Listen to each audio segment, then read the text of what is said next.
समझ पा रहे हो तो नहीं समझ पा रहे हो कि भाई एक्सेलरेशन और इसके बीच में जो ग्राफ होगा वो स्ट्रेट लाइन हो जाएगा, लेकिन फिर अपने पास टाइम नहीं है डेरिवेशन पार्ट्स को करने के लिए, तो हम तो बहुत ही फंडामेंटल क्वेश्चन पूछते जा जाते हैं, बट क्या है कि हमारे कॉन्सेप्ट्स क्लियर नहीं होता। अगर हम कॉन्सेप्ट्स को अच्छे से समझें तो परंतु यूं ही बनते चले जाएंगे, इसलिए बहुत अच्छे से एंजॉय करिए टॉपिक को बहुत अच्छे से एंजॉय करना है। हेलो बच्चों, चलिए स्टार्ट किया जाए। तो बच्चों लास्ट लेक्चर में डिस्कस किए थे फेज के ऊपर में, और एक बार थोड़ा सा रिकैप कर लेते हैं फेज को और फिर टॉपिक को आगे बढ़ाएंगे। चलिए एक बार फटाफट जल्दी देख लेते हैं कैसे हम इनिशियल फेज निकाले थे। तो बच्चों x इक्वल टू 0, बच्चों x equal to a/2, x equal to a/√2, x equal to √3a/2 और x इक्वल टू a और x इक्वल टू -a। ये सारी बातें मैंने बताया था आपको। यहाँ पर फेज कैसे निकालेंगे तो मैंने सिंपल तरीका बताया था बच्चों कि अगर हमें साइन टेबल आता है तो फेज तो निकल ही जाएंगे। इनिशियल फेज, तो मैं इनिशियल फेज ऐसे निकालने वाला हूँ बच्चों। x इक्वल टू 0, आपको ये चेक करना है साइन कितने पर 0, तो मैं कहता हूँ साइन 0 0, तो बस हो गया 0 आ गया phase. x equal to a/2, तब चेक करो कि साइन कितने पे हाफ। अब साइन कितने पे हाफ होगा, 30 डिग्री पे होगा। देखो साइन का वैल्यू हाफ तो कई वैल्यूज पे होते हैं, मैं मिनिमम की बात कर रहा हूँ, तो मैं कह सकता हूँ कि साइन का वैल्यू हाफ होगा 30 डिग्री। इसका मतलब value is π/6, it is π/4। Sine कितने पे, 1/√2 π/4। यहाँ का फेज कितना होगा, π/3 60 डिग्री। यहाँ का π/2, यहाँ का -π/2 या 3π/2। तो बच्चों हम कह सकते हैं इस प्रकार से हम फेज निकाल सकते हैं। मैंने आपको एक बात आपको और समझाने की कोशिश किया था, आइए जरा इसको और समझने की कोशिश करते हैं। तो बच्चों याद होगा मैंने आपको एक बात बताया था कि 0 से लेके 2π, 0 से लेके 2π, ये रहा बच्चों 0, ये पाई, ये 2π और ये 3π, इस प्रकार से हो रहा है। तो 0 से लेके 2π के बीच में जो फेज दिख रहा है आपको, इसे कहते हैं कंप्लीट टाइम पीरियड। मतलब यहाँ से यहाँ तक एक कंप्लीट टाइम पीरियड कहलाता है। याद होगा आपको, मैं लास्ट लेक्चर में समझाया था। मैं लास्ट लेक्चर का जो वीडियो था आपको डिस्क्रिप्शन में डाल दूंगा ताकि आप इस चीज़ को और एक बार रिवाइज कर सको। तो बच्चों मैंने आपको एक बात और बताया था, याद होगा कि 0 से 2π, मान लो एक एक्सटी ग्राफ था बच्चों, ये एक्सटी ग्राफ है और यहाँ लिखा हुआ 0 सेकेंड, ये 4, ये 8, ये 12, ये 16। तो आपको मैंने क्या बताया कि 0 से लेकर 2π के बीच में जो समय लगा था वही टाइम पीरियड है। तो 0 ये रहा और 2π ये रहा। तो देखो 0 से 2π के बीच में कितना समय है, 8। इसका टाइम पीरियड कितना हो जाएगा, 8 सेकेंड। तो उम्मीद करता हूँ इतनी बातें तो पिछले लेक्चर में समझ में आ ही गया होगा। तो बच्चों हम अब आगे बढ़ेंगे, टॉपिक को थोड़ा सा और आगे बढ़ाने की कोशिश करेंगे। चलो, लेकिन एक चीज़ ध्यान देना, कुछ चीज़ें हैं जो मिसकंसेप्शन होता है। तो एक बार उस मिसकंसेप्शन को क्लियर करते हैं ताकि हम इस कॉन्सेप्ट को समझा सकें। खास करके टाइम टेकन के ऊपर में जब क्वेश्चंस आते हैं तो थोड़ी परेशानी होता है, और मैंने जनरली बच्चों में देखा है कि जब टाइम टेकन के ऊपर में क्वेश्चंस दिया जाता है तो बच्चे छोड़ जाते हैं। तो पहले एक बार एनालाइज करो टाइम टेकन के ऊपर में कि प्रॉब्लम आएंगे तो कैसे किया जाएगा। तो देखो मैंने कुछ ऐसा सोचा बच्चों कि मेरे सामने स्क्रीन पर कुछ ऐसी कहानी दिख रहा है कि ये x इक्वल टू 0 था बच्चों, ये x इक्वल टू a है और ये x इक्वल टू -a। अगर आप इसके मूवमेंट समझ पाओगे तो चीज़ें एनालाइज हो जाएगा। मैंने कहा ये x इक्वल टू a/2, मैं कह रहा हूँ ये x इक्वल टू -a/2।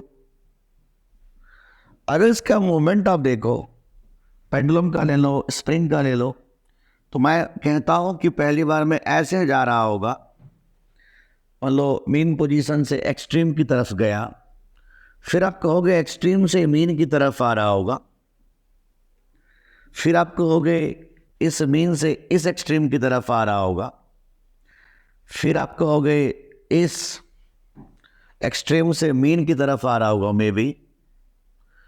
ये जो आप 4 बार के समय देख रहे हो इसे कहते हैं टाइम पीरियड। क्या कहते हैं इसको बच्चों, टाइम पीरियड। तो इसके समय को कहते हैं टाइम पीरियड। तो देखो हमारे सामने में परेशानी कब आया, जब मैंने आपसे ये पूछा एक पॉइंट से, जब मैंने आपसे ये पूछा एक पॉइंट से दूसरे पॉइंट पर आने में कितने समय लगेंगे। तो अगर मैं आपसे ये पूछता हूँ कि x इक्वल टू 0 से x इक्वल टू a पर आने में कितना समय लगेगा, x इक्वल टू 0 से x इक्वल टू a/2 पर आने में कितना समय लगेगा, x इक्वल टू a/2 से x इक्वल टू a पर आने में कितना समय लगेगा। अब देखो परेशानी ये था, बच्चा ये सोचता है, थोड़ी सी मिसकंसेप्शन है, इसको समझने की कोशिश करें। बच्चा ये सोचता है कि भाई 4 बार घूमने में जो समय लगा था उसे कहते हैं टाइम पीरियड कैपिटल टी। तो एक बार घूमने में जो समय लगा होगा उसे t/4 कर दो। बात समझ रहे हो बच्चे क्या गलती करता है। बच्चा ये सोचेगा कि यहाँ से यहाँ, फिर यहाँ से यहाँ, फिर यहाँ से यहाँ, फिर यहाँ से यहाँ, ये जो 4 बार है समय वो से कहते हैं टाइम पीरियड। तो एक बार के समय को बच्चों क्या कहते हो आप कि सर ये होता है t/4। तो चलो ठीक है, मैं बोल दिया t/4। अब बच्चे गलती क्या करने जा रहे हो आप वो देखो। बच्चा सोचता है कि फिर तो 0 से लेके a/2 पर जाने में समय जो लगेगा वो तो लगेगा t/8। ऐसे इसमें भी t/8 कर दोगे, लेकिन ये चीज़ें गलत होगा। हम ऐसे एनालाइज नहीं कर सकते। क्यों नहीं कर सकते, जरा उसको समझने की कोशिश करो। अरे भाई डिस्प्लेसमेंट इक्वल हो सकता है, क्या वेलोसिटी भी इक्वल है? नहीं। मीन पोजीशन पर वेलोसिटी मैक्सिमम है और एक्सट्रीम पोजीशन पर आकर के वेलोसिटी मिनिमम हो चुका है, 0 हो चुका है। तो जब आप समझ रहे हो कि वेलोसिटी और एक्सेलरेशन पॉइंट पे पॉइंट टू पॉइंट चेंज कर रहा है, तो समय इक्वल कैसे लग सकते हैं। इसलिए इस टाइप के क्वेश्चंस बच्चे आप गलत कर जाते हो। चलो इस टाइप के क्वेश्चंस कैसे किया जाए देखते हैं। सामने स्क्रीन पर मैंने लिखा time taken to go from one position to another position. एक पोजीशन से दूसरे पोजीशन पर जाने में कैसे समय निकालेंगे जरा देखो। तो मैंने कहा कि x equal to a sine omega t plus 5। देखिएगा, ध्यान देखिएगा मैं करने क्या जा रहा हूं। मैं इसको ऐसे लिख रहा हूं कि sign omega t plus 5 is x/a। Yes, तो मैं कह सकता हूं omega t plus 5 is sine inverse x/a। Omega t plus 5 is sine inverse x/a। तो बच्चों हम क्या लिखने वाले हैं, omega t is sine inverse x/a minus 5। तो बच्चों हम ऐसे भी लिख सकते हैं कि t इक्वल टू 1/ओमेगा, t इक्वल टू 1/ओमेगा साइन इनवर्स x/a माइनस 5। जैसे कि आप जानते हो स्टार्टिंग से ओमेगा होता है 2π बाई टाइम पीरियड। ओमेगा होता है 2π बाई टाइम पीरियड। तो बच्चों हम जरूर कह सकते हैं कि t इक्वल टू ओमेगा के बदले में लिख दिया 2π by time period, t/2π sine inverse x/a minus 5। तो एक बहुत ही अच्छा रिलेशन सामने आया कि टाइम एक पॉइंट से दूसरे पॉइंट पर जाने में, एक पॉइंट से दूसरे पॉइंट पर जाने में जो हमारा समय लगा था t/2π sine inverse x/a minus 5। किसी भी पॉइंट से किसी भी पॉइंट पर जाना होगा तो हमें इतने समय लगेंगे। अब आपको समझना और चाहिए कि बच्चों इसको जो हम लोग कहते हैं, इसे कहते हैं फाइनल फेज। जैसे कि आप पहले से जानते हो इसे कहते हैं फाइनल फेज। और ये क्या हुआ, इनिशियल फेज। तो मैं आपको एक बहुत अच्छा तरीका बताने जा रहा हूं कि आप क्या करो, क्या इन दोनों को मैं लिख सकता हूं फेज डिफरेंस। क्या मैं इन दोनों के जो डिफरेंस होगा, क्योंकि देखो ये भी एंगल है और ये भी एंगल है, तो इन दोनों का जो डिफरेंस होगा उसे क्या कहते हैं? Phase difference. तो मैं कह सकता हूं T equal to T/2 into phase difference delta phi. बस मेरे बच्चे, इस रिजल्ट को यूज करो, अच्छे से क्वेश्चन बनाओ। तो आपके सामने में दो रिजल्ट रख दिया, एक तो ये रिजल्ट और एक ये रिजल्ट। इसकी भी जरूरत कभी कभी पड़ने वाले हैं, चिंता मत करिए, समझाऊंगा। जनरली आप अगर ये पता कर लोगे तो क्वेश्चन आसानी से बना लोगे। जैसे देखो आपके सामने स्क्रीन पर बच्चों, मैंने एक छोटा सा क्वेश्चन देख ही दिया। x इक्वल टू 0 से x इक्वल टू a पर जाने में कितना समय लगेगा, x इक्वल टू 0 से x इक्वल टू a पर आने में कितना समय लगेगा। तो आप ये सोचोगे बच्चों कि x इक्वल टू 0 और x equal to a, formula हमें यही यूज करना है, हमेशा यही यूज करना है। जब भी टाइम टेकन के ऊपर में क्वेश्चन आए तब हमेशा इसी फॉर्मूला को यूज किया करो। अब आप देखो x इक्वल टू 0, तो बताओ साइन कितने पर 0? x इक्वल टू 0, चेक करो साइन कितने पे 0, तो कहोगे साइन 0 पे 0। x equal to a, please check sine कितने पे 1, a को पॉकेट में रख लो, बचा कितना 1। तो भाई साइन कितने पे 1, तो कहोगे 90 पे 1, तो फेज कितना हो गया 90 डिग्री। ये इनिशियल फेज और ये फाइनल फेज, इनिशियल यहां था और पहुंचा है यहां पर। तो फेज डिफरेंस कितना हो जाएगा बच्चों? फेज डिफरेंस हो जाएगा π/2। फेज डिफरेंस हो जाएगा π/2। तो बताओ कितना समय लगाओगे? T/2 into phase difference, and the phase difference is π/2। तो बच्चों हम कह सकते हैं कि जो टाइम निकलेगा वो निकल गया T/4। अब कहोगे सर ये बात तो अपने पिछले एग्जाम्पल में भी समझाने की कोशिश किया था। यस, ये संयोग से सही हो चुका है, इसमें दिक्कत हमें नहीं हुआ और हम आसानी से बता दिए, मतलब ये आपका सही हो चुका है। बाकी मैं इसको भी एनालाइज करता हूँ, देखता हूँ कि ये जो लिखा है वो सही है कि नहीं है। अब आप देखो यहाँ पर मैंने ऐसे कुछ सोचा, सामने स्क्रीन पर क्वेश्चन है x इक्वल टू 0 से x इक्वल टू 0 से x equal to a/2। Please बताओ x इक्वल टू 0 पर फेज कितना? 0। x इक्वल टू a/2 पर फेज कितना? जल्दी बताओ कितना? a/2 का मतलब क्या? a को पॉकेट में रखो तो कितना बन गया? हाफ। साइन कितने पे हाफ? 30 डिग्री, मतलब π/6, मतलब π/6। तो बताओ फेज डिफरेंस कितना हो गया बच्चों इस बार? Final phase minus initial phase π/6 minus 0, मतलब π/6। तो बच्चों मैंने फॉर्मूला क्या दिया था?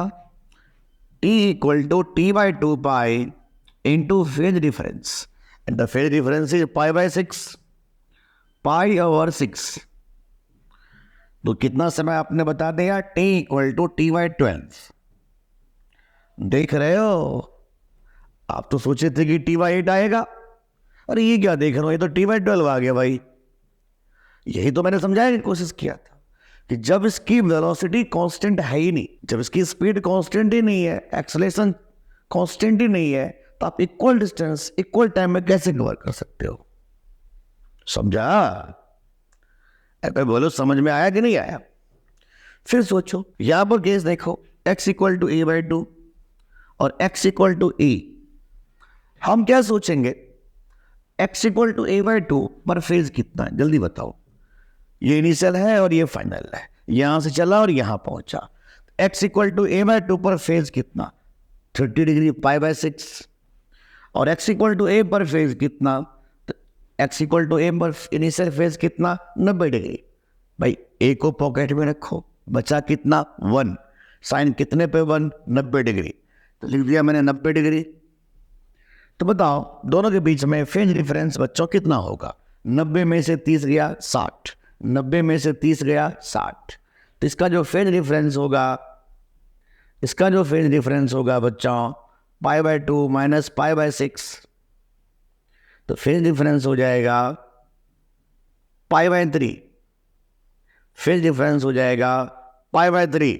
90 में से 30 गया 60। तो बताओ कितना समय लगाओगे बच्चों? t/2 pi into π/3 and the final answer is t/6 only. आपने कुछ नोट किया?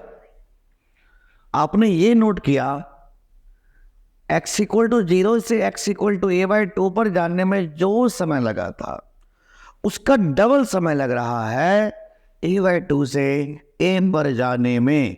क्यों लग रहा है भाई, क्यों लग रहा है? क्योंकि यहां पर मैक्सिमम स्पीड है और धीरे धीरे इसकी स्पीड कम होती जा रही है, कम होती जा रही है, कम होती जा रही है। तभी तो इक्वल डिस्टेंस इक्वल टाइम में कवर नहीं कर पा रहा है, क्योंकि स्पीड तो कांस्टेंट है नहीं। बोलो समझ में आ रहा है कि नहीं आ रहा है? चलो आगे देखो, कुछ क्वेश्चन हमें करना पड़ेगा। मैंने ये केस आपको करवाया था अभी x = 0 से x = a। तो मैंने क्या बताया था? यहाँ का फेज 0, यहाँ का फेज, यहाँ का फेज। जल्दी बताओ, π/2। तो कितना लिखोगे? t/2 pi into phase difference, और फेज डिफरेंस कितना होगा? π/2।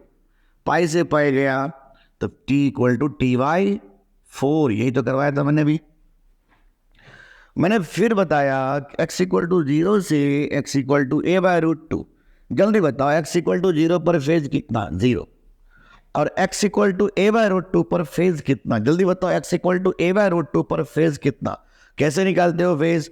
a को पॉकेट में रखो तो निकला 1/√2। साइन कितने पे 1/√2? 45 डिग्री। इसका मतलब π/4। ओहो। तो बताओ फेज डिफरेंस कितना हो गया इस केस में? फाइनल फेज में से इनिशियल फेज π/4। तो बताइए कितना समय लगाओगे? t/2 pi into π/4। मतलब t/8। सिंपल है, कुछ करने की जरूरत नहीं है। सिंपल तरीका क्या बताया? t/2 pi into ΔΦ। t/2 pi into ΔΦ। ΔΦ क्या हुआ? Phase difference. फेज डिफरेंस कैसे निकालते हो? फाइनल फेज में से इनिशियल फेज। कुछ क्वेश्चंस और करते हैं और आगे बढ़ेंगे बच्चों।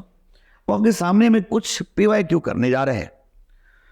तो भाई क्या कहना चाह रहा है? जेईई मेन के 2021 सेशन के क्वेश्चंस को ध्यान से देखिए, क्या कहना चाह रहा है कि a particle performing SHM with a time period of 2 second. सही बात भाई साहब, टाइम पीरियड है 2 सेकेंड। ओके। फिर क्या बोला गया? The time taken by the particle to cover a displacement equal to half of its amplitude from the mean position। मतलब x = 0 से x = half of the amplitude।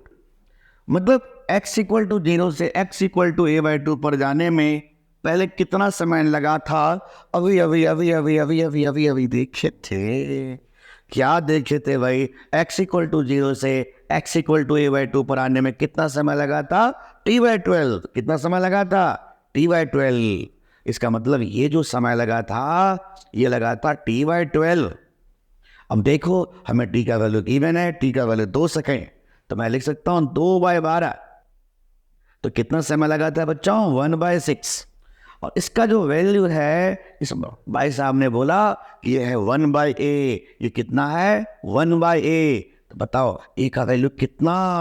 a का value 6। Simple. अरे बताओ भैया, ये लॉलीपॉप क्वेश्चन है कि नहीं? प्रॉब्लम बहुत टफ नहीं पूछने हैं बच्चों, प्रॉब्लम तो बहुत ही फंडामेंटल क्वेश्चन पूछते जाते हैं। बट क्या है कि हमारा कॉन्सेप्ट क्लियर नहीं होता। अगर हम कॉन्सेप्ट को अच्छे से समझें तो प्रॉब्लम तो यूं ही बनते चले जाएंगे। इसलिए बहुत अच्छे से एंजॉय करिए टॉपिक को बहुत अच्छे से एंजॉय करना है। देखो, फिजिक्स पढ़ने की चीज नहीं है, फिजिक्स सीखने की चीज है, समझने की चीज है।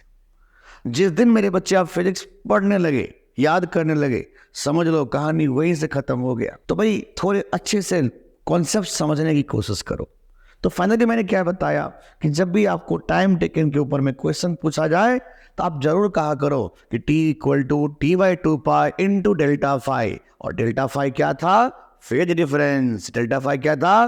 Phase difference. और कुछ क्वेश्चंस और करते हैं, कुछ और PYQ करने जा रहे हैं। अब आपके सामने में जेईई मेन 2023 में क्वेश्चन पूछा हुआ। जेईई मेन 2023 का क्वेश्चन देखो, अरे वाह क्या सुंदर क्वेश्चन है। हमें क्या बोला गया कि particle executing SHM between minus A से plus A if time taken by particle from x equal to 0 से x equal to a by 2 is 2 second. Okay, तो भाई x equal to 0 से x equal to a by 2 पर जाने में कितना समय लगा था? अभी अभी आप देखे थे t by 12 सेकेंड। कितना लगा था? t by 12 सेकेंड। Please check. x equal to 0 से x equal to a by 2 पे आने में कितना समय लगा था? t by 12 second, t by 12। x equal to 0 से x equal to a by 2 पे आने में t by 12 सेकेंड लगे थे, और x equal to a by 2 से x equal to a पर आने में t by 6 लगे थे। अब यहाँ पर देखते हैं क्वेश्चन क्या कहना चाह रहा है कि x equal to 0 से x equal to a by 2 पर आने में कितना समय लगेगा? t by 12 second. और x equal to a by 2 से x equal to a पर आने में कितना समय लगेगा बच्चों? t by 6 second. अब हमें क्वेश्चन में क्या बोला गया कि 0 से a by 2 पर आने में 2 सेकेंड लगा था, तो इसका मतलब 2 second equal to t by 12। तो बोलो टाइम पीरियड कितना आ गया? 24 सेकेंड। कितना आ गया बच्चों? 24 सेकेंड। तो हमसे बोला गया कि बताओ a by 2 से a पर जाने में कितना समय लगा? तो हम t तो निकाल ही चुके हैं, 24 बाई 6 मतलब 4 सेकेंड, मतलब 4 सेकेंड। देख लो कितने आसान क्वेश्चन पूछे जा रहे हैं। और ये क्वेश्चन पूछा गया था जेईई मेन के 2023 सेशन में। बहुत ही सिंपल क्वेश्चन था ना बच्चों। क्या पूछा गया कि 0 से a by 2 पर जाने में 2 सेकेंड लगा था, तो बताओ a by 2 से a पर जाने में कितने समय लग जाएगा? तो वैसे भी मैं सोच सकता था इसका जो समय होता है उसका डबल समय इसमें लगता है। तब इसका समय 2 सेकेंड था तो उसका समय तो डबल हो जाएगा, मतलब 4 सेकेंड हो जाएगा। तो थोड़ा अच्छे से समझने की कोशिश करो क्वेश्चंस। अगर आपको समझ में आने लगेगा एक बार क्वेश्चंस, तो यूं बनते चले जाएंगे। क्वेश्चन बहुत टफ नहीं होते हैं। चलो आगे बढ़ते हैं। आपके सामने फिर से जेईई मेन के 2022 सेशन के क्वेश्चन उठा लिया। क्या कहना चाह रहा है? क्या particle executing SHM it's amplitude is 8 centimetre. ठीक है भाई साहब, इसका एम्पलीट्यूड कितना दे रखा है? 8 सेंटीमीटर। बहुत बढ़िया। And time period is 6 second. And time period is 6 second. तो भैया इसका टाइम पीरियड दे रखा है 6 सेकेंड। चलो ये भी बात ठीक है। The time it will take to travel from its position of maximum displacement to point corresponding to the half of its amplitude. मतलब ये कहना चाह रहा है कि भैया पोजीशन ऑफ मैक्सिमम डिस्प्लेसमेंट मतलब A से A by 2, A से A by 2, it will take to travel from its position of maximum displacement to the point corresponding to half of its amplitude। तो अब देखो, तुम ये समझो कि चाहे A से A by 2 पे जाए या A by 2 से A पे जाए, समय तो उतना ही लगना था। तो बताओ A by 2 से A पर जाने में कितना समय लगता था? तो मैंने अभी अभी देखा था t by 6। कितना देखा था? t by 6। तो तुम बता दो t का वैल्यू कितना है? 6 सेकेंड। t का वैल्यू कितना दे रखा है? 6 सेकेंड। तो 6 बाई 6 कितना हो गया? 1 सेकेंड। इसका मतलब हम कह सकते हैं बच्चों कि इससे इस पे जाने में कितना समय लगाया? 1 सेकेंड। क्या आपको समझ में आ रहा है चीजें? देखो बहुत ही सिंपल तरीका। कभी भी समय के ऊपर में क्वेश्चन पूछा जाए तो सिंपल यही फॉर्मूला यूज करना, t by 2 pi into delta phi, बस हो जाएगा। क्वेश्चन यूं बन जाएंगे।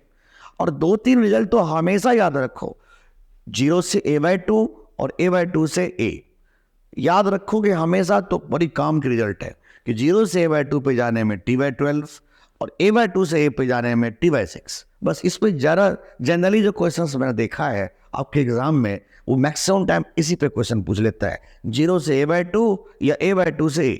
चलो आगे देखते हैं। आपके सामने में अब हम बात करने जा रहे हैं velocity and acceleration of simple harmonic motion. Velocity and acceleration of simple harmonic motion. तो चलिए थोड़ा सा एनालाइज करें इस टॉपिक को।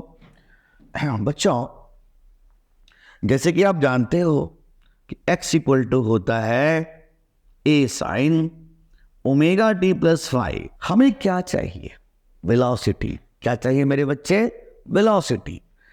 तो वेलोसिटी निकालने के लिए हमने आपको बताया था सिंपल तरीका है, डिफरेंशिएशन कर दो। किसके रिस्पेक्ट में डिफरेंशिएशन करोगे? टाइम के रिस्पेक्ट में डिफरेंशिएशन करोगे। तो देखो एक चीज़ तो मैं बताता हूँ, नहीं तो तुम्हें चेन फार्मूला यूज़ करना पड़ेगा। खास करके बायो वाले बच्चे ज़रूर ध्यान दें, नहीं तो डिफरेंशिएशन में ज़रूर पंगे करते हैं बच्चे आप लोग। तो करना क्या है, जिसके रिस्पेक्ट में डिफरेंशिएशन कर रहे हो उसकी कॉफिशिएंट को बाहर निकाल दो।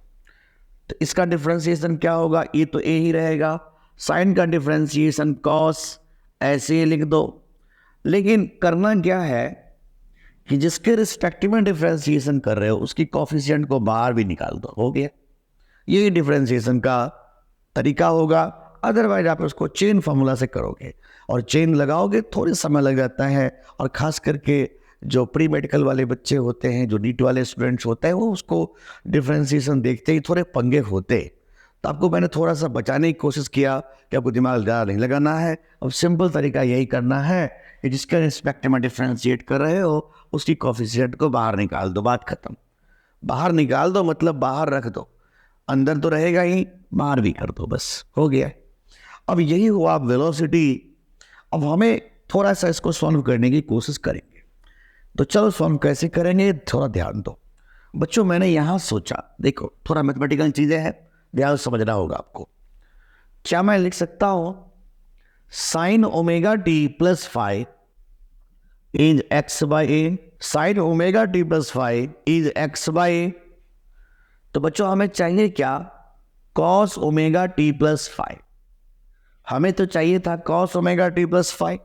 तो मैं जरूर लिख सकता हूं cos omega T plus five is 1 minus sine square omega T plus five. क्योंकि आप जानते हो कि 1 माइनस साइन स्क्वायर थीटा जो होता है वो होता है कॉस थीटा। तो बच्चों हम लिख सकते हैं cos omega T plus five is 1 minus X by A का होल स्क्वायर। तो क्या हो गया वैल्यू? देखो आप, A square minus x square by A square. तो cos omega T plus five का जो वैल्यू आया वो अब कितना आ गया बच्चों? अंडर रूट में ए square minus x square by only A. मुझे कुछ नहीं करना यार, इस रिजल्ट को उठा करके यहां पुट कर देना है।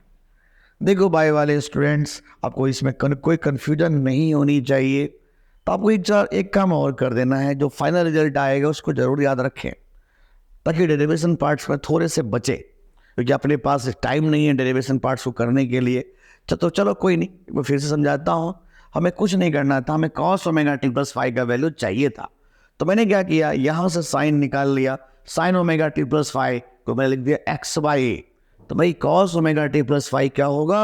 अंडर रूट में 1 minus sine square theta is cos theta. बस इसको सॉल्व कर दिया मैंने, और सॉल्व करके मैंने वो रिजल्ट निकाला।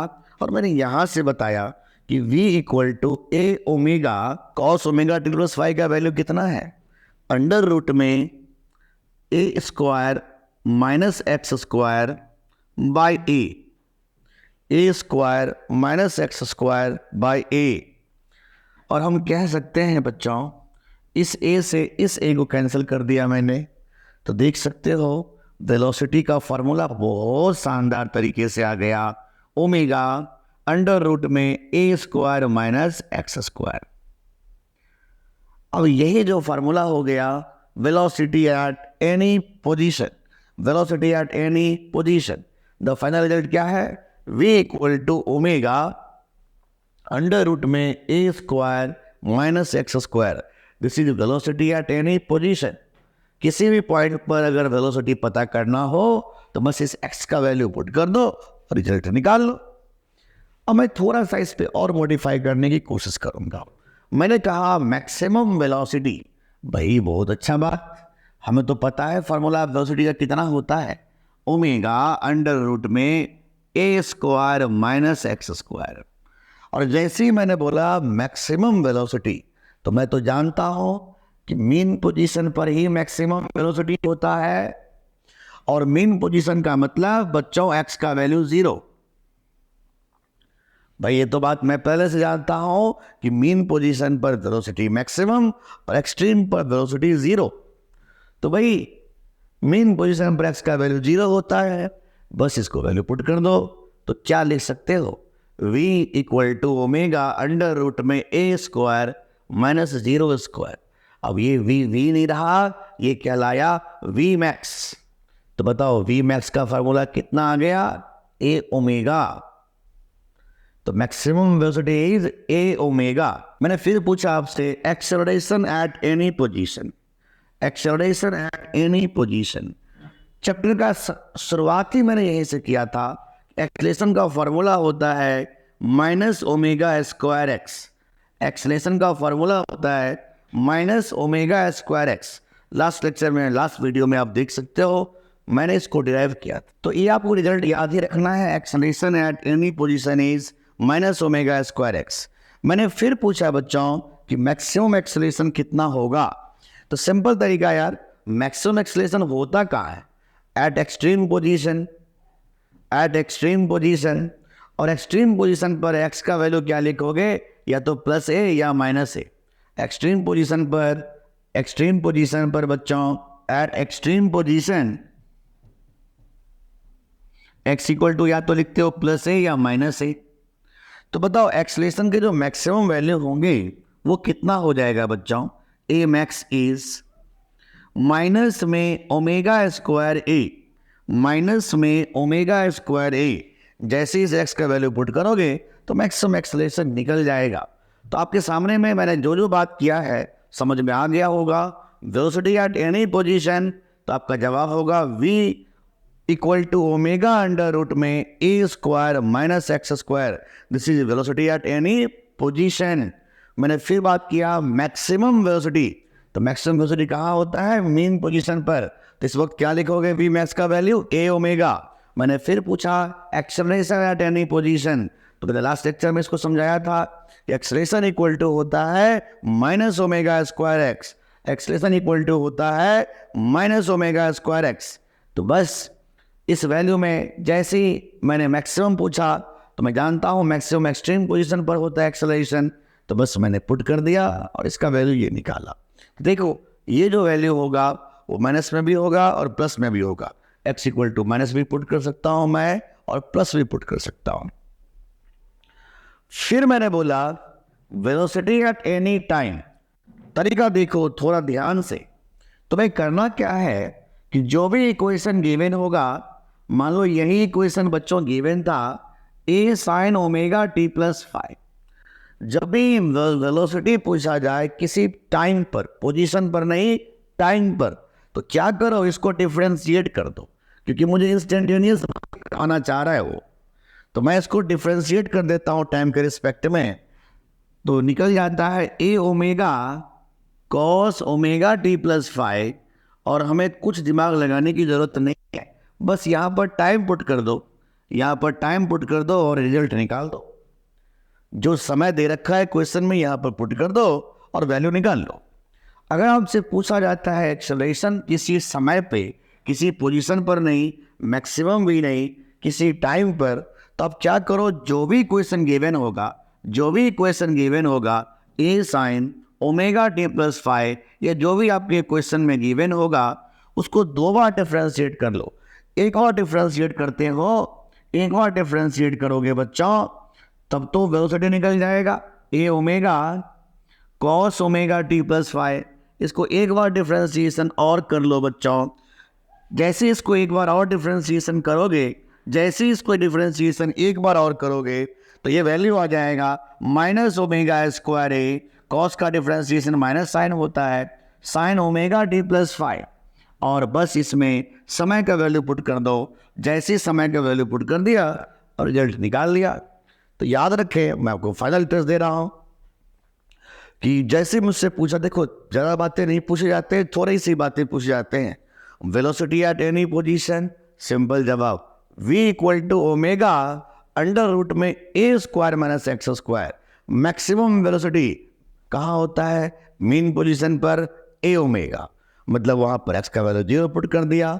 Acceleration at any position minus omega square x. तो मैंने पूछा मैक्सिमम एक्सेलरेशन कहाँ होता है, एक्सट्रीम पर, put x equal to plus minus a. और अगर मुझे ये दोनों बातें पूछी जाते हैं, मतलब इंस्टेंटेनियस बातें पूछे जाते हैं बच्चों, तो हमें कुछ नहीं करना है। जो भी फंक्शन होगा उसको टाइम के रिस्पेक्ट में डिफ्रेंशिएट कर दो। एक बार डिफ्रेंशिएशन करोगे तो v आएगा, 2 बार डिफ्रेंशिएशन करोगे तो a आएगा, बस सॉल्व कर दो। तो थोड़े से हमें इसमें क्वेश्चन करने की जरूरत पड़ेगा, लेकिन उससे पहले मैं एक दो ग्राफ समझाता हूँ। मैंने सबसे पहले नाम लिया वेलोसिटी वर्सेस एक्स ग्राफ। काफ़ी इंटरेस्टिंग क्वेश्चन साबित हो सकता है मेरे बच्चे, बहुत ध्यान से। मुझसे पूछा जाता है वेलोसिटी वर्सेस एक्स, तो आपको पहले ये बताओ फार्मूला क्या होता है v का, ओमेगा अंडर रूट में a square minus x square. तो स्टेप लो और समझने की कोशिश करो। v बाय ओमेगा को मैं लिख सकता हूं अंडर रूट में a square minus x square. क्या मैं स्क्वायरिंग करूं दोनों तरफ? v square by omega square is a square minus x square. क्या मेरे बच्चे मैं इसको ऐसे लिख सकता हूं कि v square by omega square plus x square bye 1, इसको इस तरफ ले जाओ तो एक्स स्क्वायर बाय 1 लिख दो, क्या दिक्कत है, is equal to a square.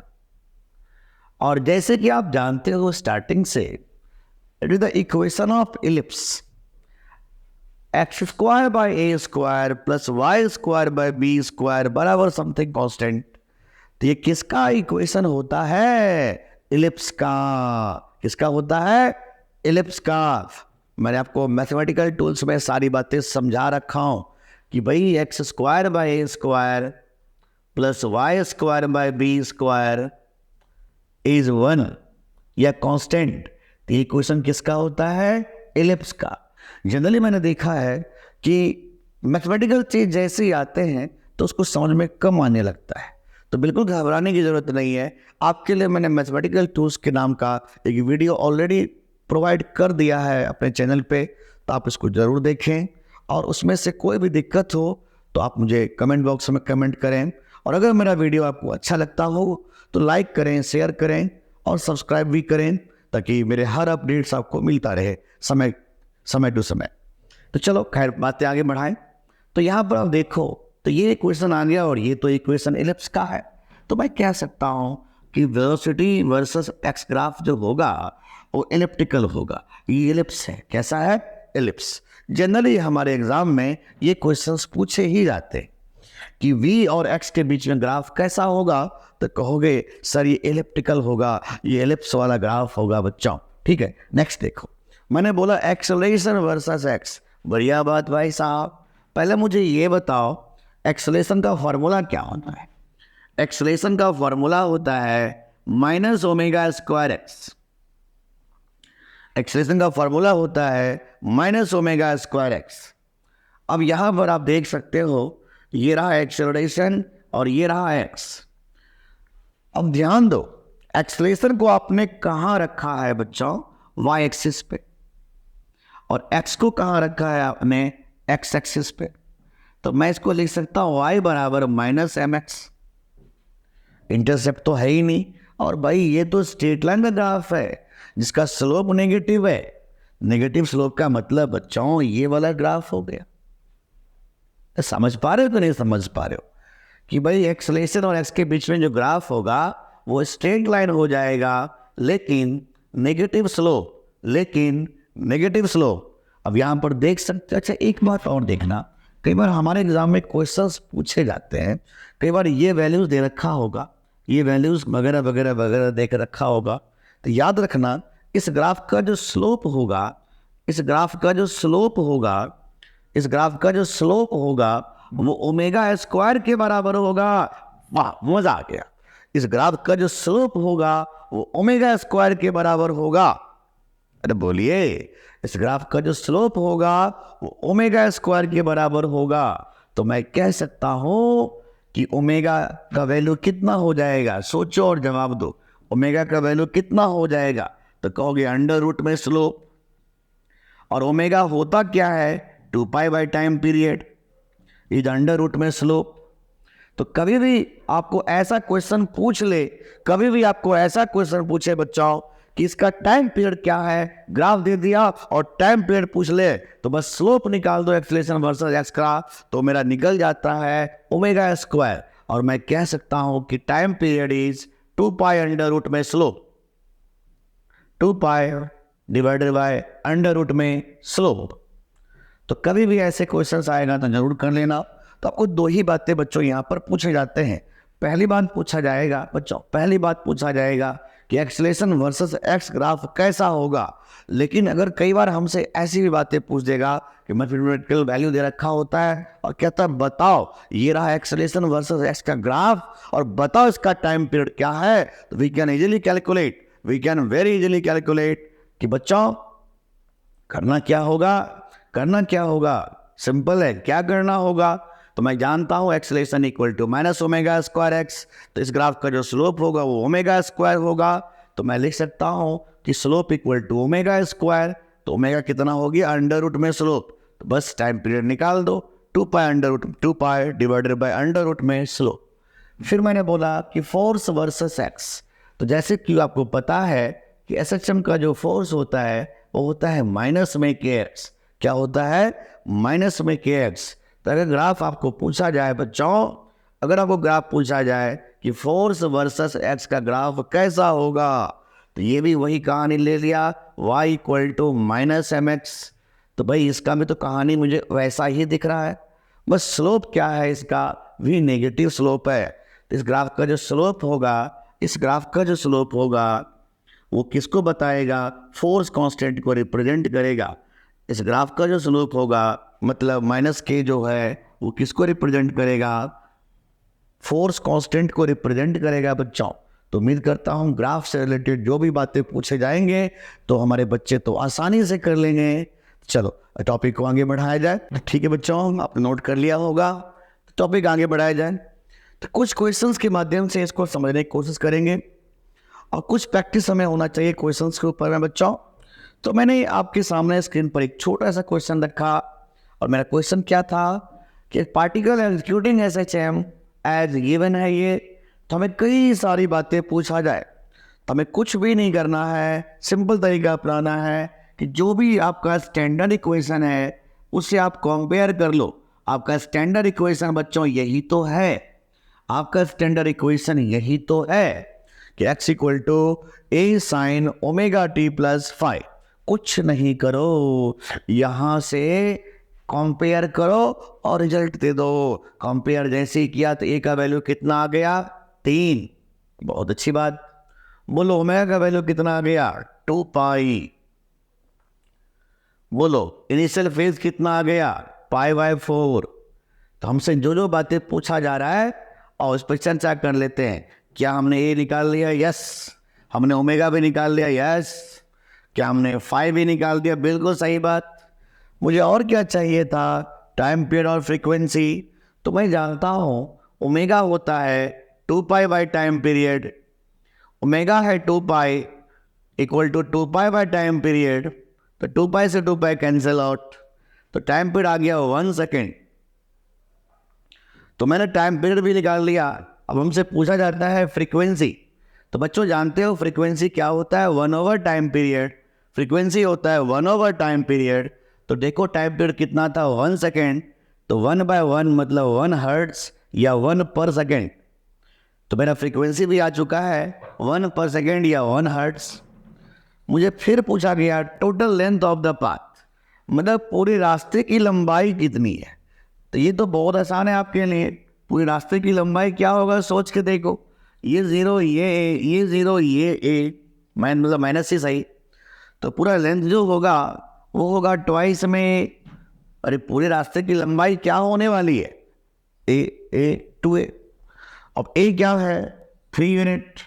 तो ये कितना हो गया? 2 गुना 3 मतलब 6 सेंटीमीटर या मीटर, जो भी। ये मैंने मीटर तो बहुत बड़ा यूनिट हो जाएगा, तो चलो कोई नहीं, सेंटीमीटर हम समझ लेते हैं। जो भी आपको डाटा यहाँ दे रखा होगा, जो भी आपको यूनिट्स दे रखा होगा, आप उसी को यूज़ करेंगे, अपने मन से कुछ मत करना। फिर हमसे पूछा जा रहा है कि total distance covered in 1 time period, एक टाइम पीरियड में कितने डिस्टेंस कवर करेंगे। मैं क्यों बताओ, आप बताओ। टोटल डिस्टेंस कवर जो होगा एक टाइम पीरियड में वो कितना होता है? 4a। सोच के देखो कैसे।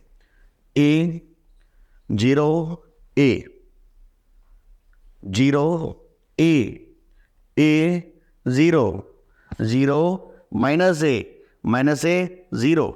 तो टोटल डिस्टेंस कितना कवर किया? 0 से ए से 0, 0 से माइनस ए से 0, मतलब 4a।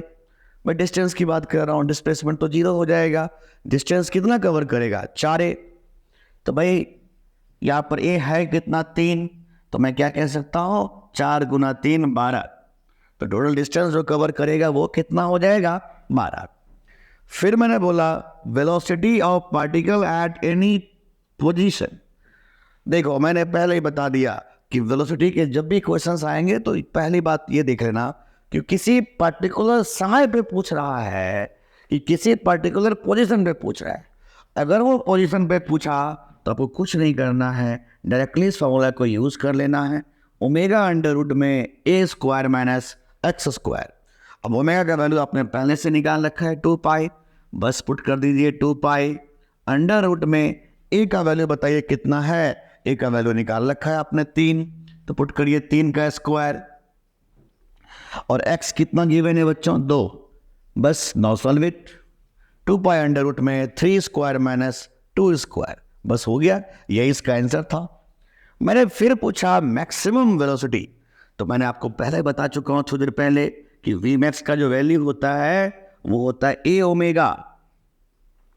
वी मैक्स का जो वैल्यू होता है वो होता है ए ओमेगा।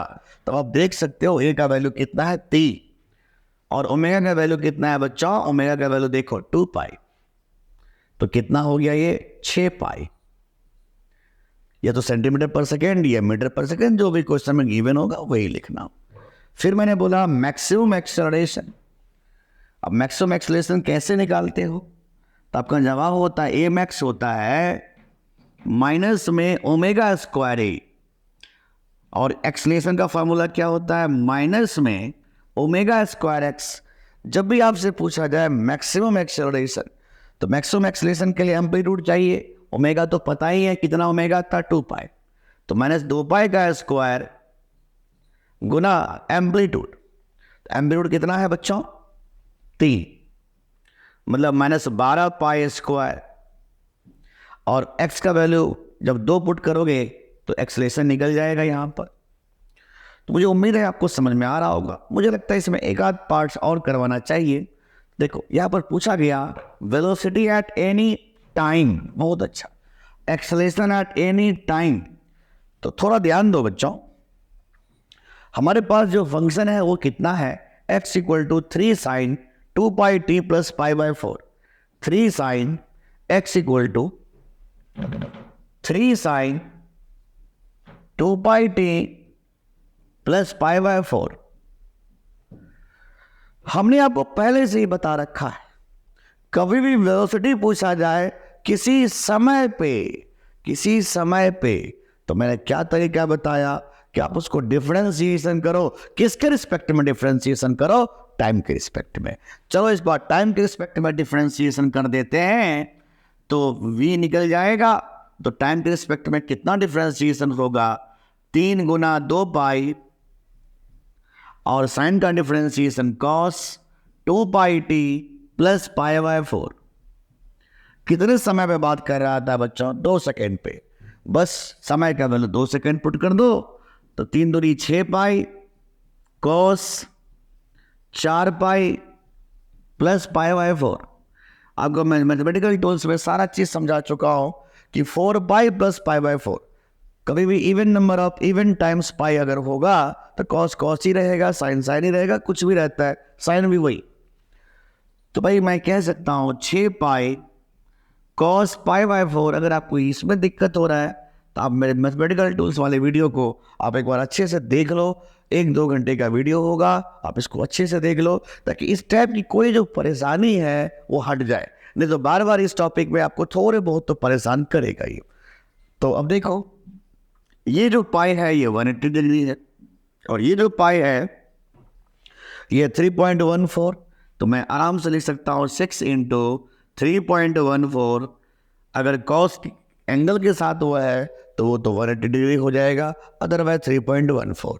तो ये हो गया cos 45 degree 1/√2 and we can easily calculate. बच्चों अगर यहाँ पर पूछा जाता है एक्सेलरेशन किसी समय पे, तो क्या करो, एक बार इसको और डिफ्रेंशिएशन करो, या तो x को 2 बार डिफ्रेंशिएशन कर दो या v को 1 बार और कर दो। तो जैसे इसको a = dv/dt करोगे तो एक्सेलरेशन आ जाएगा।